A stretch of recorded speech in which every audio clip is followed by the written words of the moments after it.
Xa, Javier, què fas? Hola, estic intentant parir un quadre. Parir Estic- un quadre? Sí, bueno, parir la idea d'on naix el quadre. Estic, pues això, pegant-li voltes a com fer un nou quadre. Estic així... I d'on surgen aquestes idees? Pues, ara mateixa estic... Bueno, em vaig trobar una foto de la meva nòvia quan era xicoteta i, veus, la foto era esta i li he pegat la volta, perquè compositivament està millor així, no? Entonces, bueno, ara em faig els bocetos, veus, per exemple, em poso l'estructura de les coses com les vull i després, a partir d'ahí, pues, ja agarro un suport i intento fer-lo. I sempre com és així, no? No.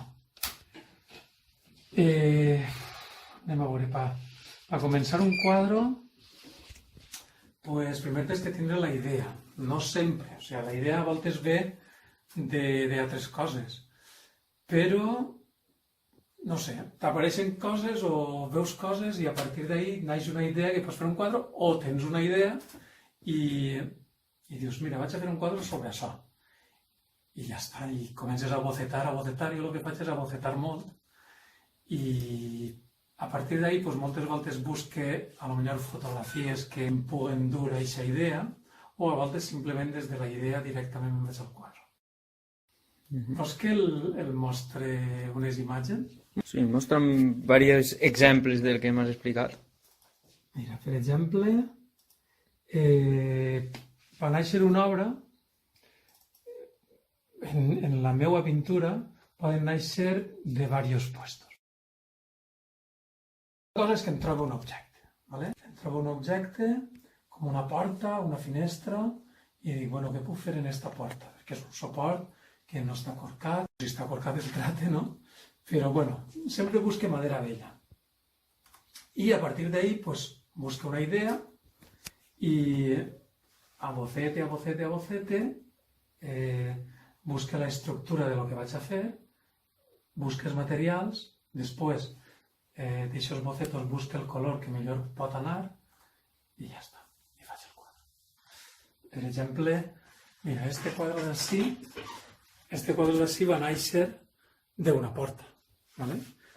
Jo vaig trobar esta porta, antes un amic i jo anàvem als contenedors i antes de que passara el camionet de l'Ajuntament a finals de mes, passàvem nosaltres.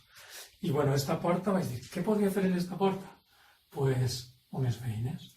Llavors vaig pensar en quan érem estudiants, tal. Per exemple, mira, aquest caixonet d'ahí també va néixer, com si diguérem, quadres que naixen d'un objecte. No? És el caixonet de pa dels meus pares, de quan tenien el forn. Em vaig plantejar com era la meva infantesa en aquesta època i vaig agarrar en 3 escudellers, vaig posar el forn, la meva habitació i el carrer. El carrer, la que més. No ho sé, per exemple, mira, este d'ací és una maleta. Ara, el trobes una maleta, què puc fer?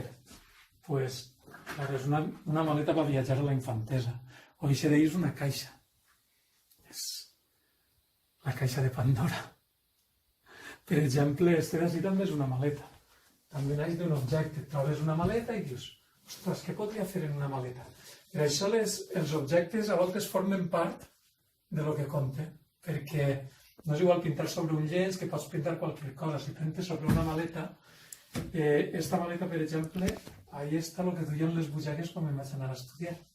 I això és la primera habitació que vaig tenir. O sigui que esta maleta té un significat, no? De viatge, d'anar-te'n. Després, un quadre pot néixer d'una foto.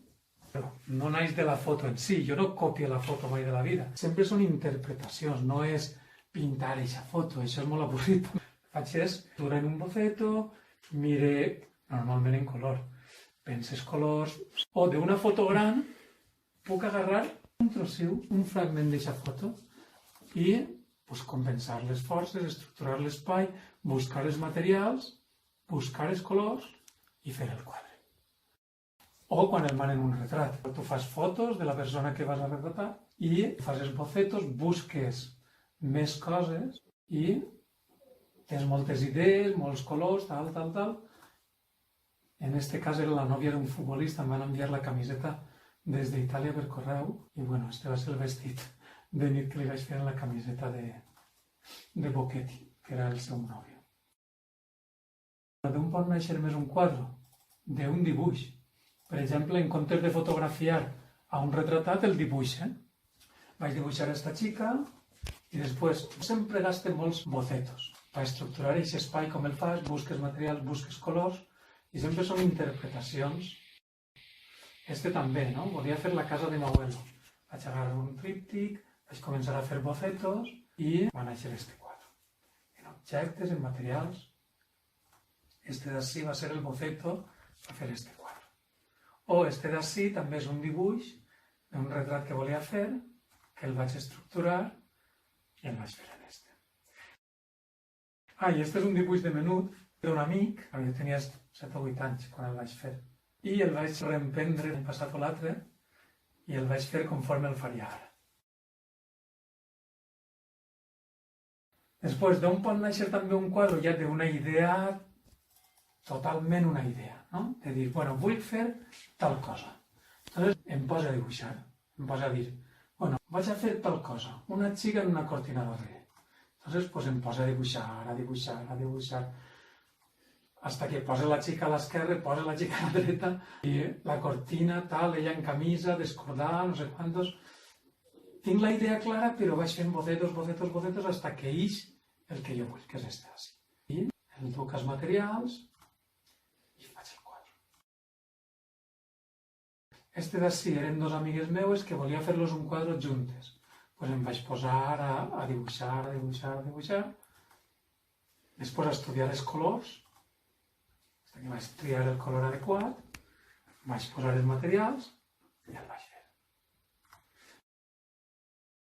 I, bueno, este d'ací era novembre, que em vaig posar a fer bocetos sobre la pluja i sobre la meva infantesa, perquè jo vaig néixer en novembre. I, bueno, pues un paraules, tenia algo que veure, no sé què. Tots els bocetos, el quadre a mitjan fer i el quadre acabat. I este és un quadre que volia fer de m'abuelo i la meva infantesa, com quan era jo menut, ell moria, i vaig començar, això és una tela de 2 metres, este no és un boceto, és una tela ja. Després, quan està mitjan pintat, i es posa la mare entremig de dalt entre l'abuelo i el xiquet. No? Este és de tela. I ja està. Simplement, pues això. Pot néixer d'un suport que em trobe, pot néixer d'una foto que dic, ostres, vaig a fer una interpretació d'esta foto. Pot néixer d'un dibuix, d'un retrat, o d'una foto també de la persona que vaig a retratar, o pot néixer d'una idea que diga, vaig a pintar això. I em posa a bocetar. Mira, per exemple, així tinc un muntó de quaderns de bocetos, no? Això són... Mira si n'hi ha bocetos així. Este, per exemple, va acabar en un quadre. Però mira si van haver bocetos antes. Este també va acabar en un quadre. Però mira si n'hi ha bocetos i bocetos i bocetos. Mira, estudiant el color de la quarentona. Mira, el del cotxe blanc. No sé, que són molts bocetos. Este d'ací es diu Mare de Negre, que, claro, penses en algo i el poses ahí a estructurar, que si ho farà aixina, que si ho farà aixana. Sempre n'hi ha molts bocetos entre la idea i el que és després el suport, on va acabar l'obra.